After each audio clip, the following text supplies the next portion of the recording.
Chazkas Abbatim Daf Nun Hey, sponsored the Refuah Shalema for Shalom Aaron ben Chana. The Gemara continues with another example of Shmuel's principle, Nichsei Akum Harehen Kemidbar.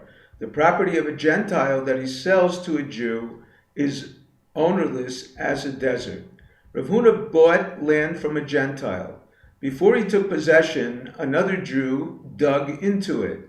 Rav Nachman decided, according to Shmuel, that the property of a Gentile purchased by a Jew belongs to the possessor. According to Rav, even if he dug one spot.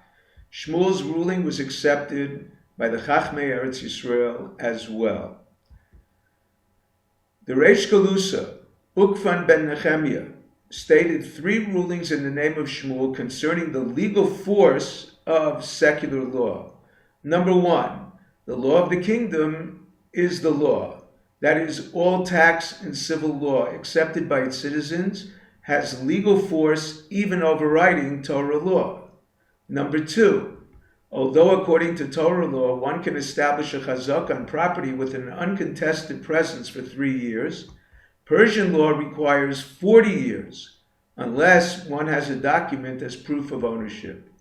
Number three, a poor person unable to pay real estate taxes, whose land was confiscated and sold to a purchaser able to pay, is under no obligation to return it to the original owner, who subsequently found the means to pay his tax.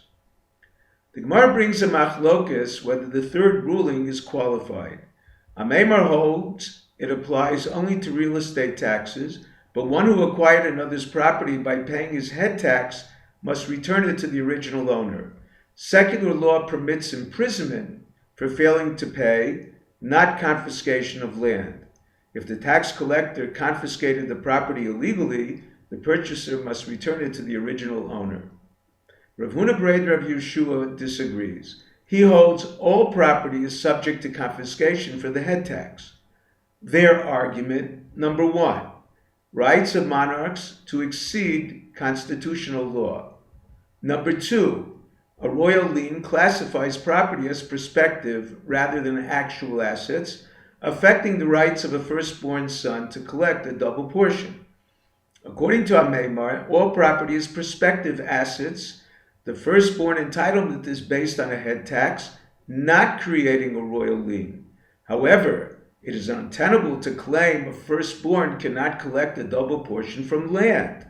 According to Rav Ashi, he explains, Rav Huna Breder of Yeshua, the firstborn is entitled to a double portion when his father paid his real estate and head taxes for that year before his demise. Although the scribes of Rabbah decided halacha according to Rav Huna Breder of Yeshua, the Gemara attributes this to an ulterior motive.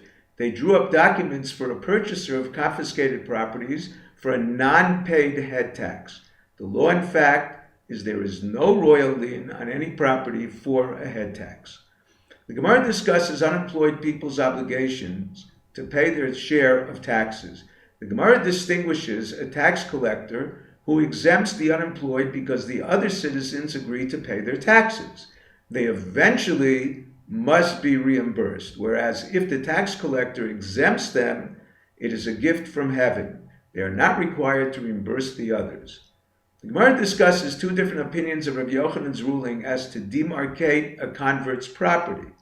Rav Asi states in the name of Rabbi Yochanan, a boundary divider, or chatzav, a plant whose roots extend directly downward, demarcate its borders, unlike fields of Peah and Tumah. He can acquire only one side of the convert's field separated by chatzav.